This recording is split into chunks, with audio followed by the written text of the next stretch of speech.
Hello friends, આજે આપણે ધોરણ 9 વિષય ગણિત વિકાસ પરીક્ષાલક્ષી એસાઇનમેન્ટ 2026માં વિભાગ 2ની અંદર ચેપ્ટર નંબર 12નું સંપૂર્ણ સોલ્યુશન જોવાના છે। જો વિદ્યાર્થી મિત્રો હજુ સુધી આપણી ચેનલને સબસ્ક્રાઇબ ના કરી હોય તો કરી લેજો, બાજુમાં આવેલા બેલ આઇકન દબાવી દેજો જેથી આવનારા વિડીયો નોટિફિકેશન તમને મળતું રહે। ચાલો આપણે સોલ્યુશન જોઈ લઈએ। ચેપ્ટર નંબર 12 પરથી પહેલો દાખલો છે 100 વિદ્યાર્થીઓનું કિલોગ્રામમાં માપવામાં આવેલું વજન લઈને વર્ગીકૃત આવૃત્તિ વિતરણ આપેલ છે। તે માહિતીના આધારે નીચેના પ્રશ્નનો જવાબ આપો। તો વિદ્યાર્થી મિત્રો આપણને કોષ્ટક આપેલું છે, ધ્યાનપૂર્વક અભ્યાસ કરી લેવાનો છે। અહીંયા વજન આપેલું છે અને વિદ્યાર્થીઓની સંખ્યા આપેલી છે। તો પહેલો સવાલ છે વર્ગ 50 અને 55ની મધ્ય કિંમત જણાવો। તો મધ્ય કિંમત બરાબર 50 + 55/2, તો 105/2 આવશે।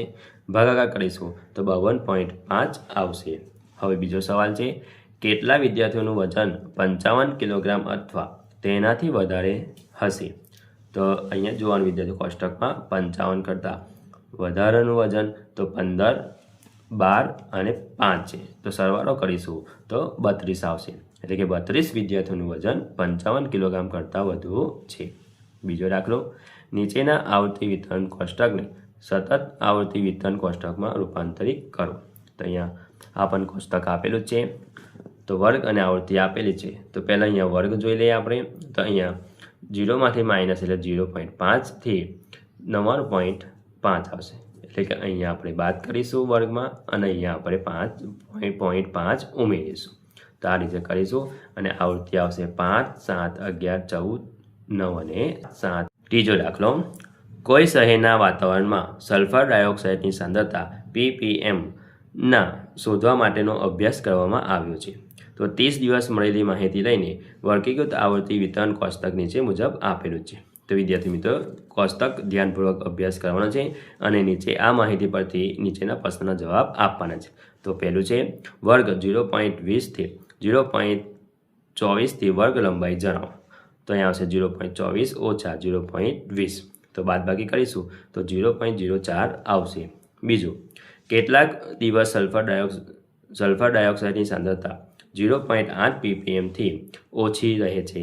તો અહીંયા 9 + 4 છે એટલે 2 દિવસ છે, એટલે અહીંયા સરવાળો કરીશું આપણે, એટલે કે અહીંયા આવશે 13 દિવસ આવશે ટોટલ। તો 13 દિવસ સલ્ફર ડાયોક્સાઇડની સાંદ્રતા 0.08 ppm થી ઓછી રહે છે।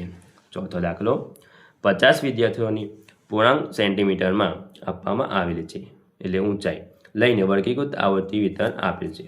તો માહિતીના આધારે નીચેના પ્રશ્નનો જવાબ આપો। તો વિદ્યાર્થી મિત્રો અહીંયા કોષ્ટક આપેલું છે એ ધ્યાનપૂર્વક અભ્યાસ કરવાનો છે પહેલાં, અને એના પરથી જ નીચેના પ્રશ્નના જવાબ આપવાના છે।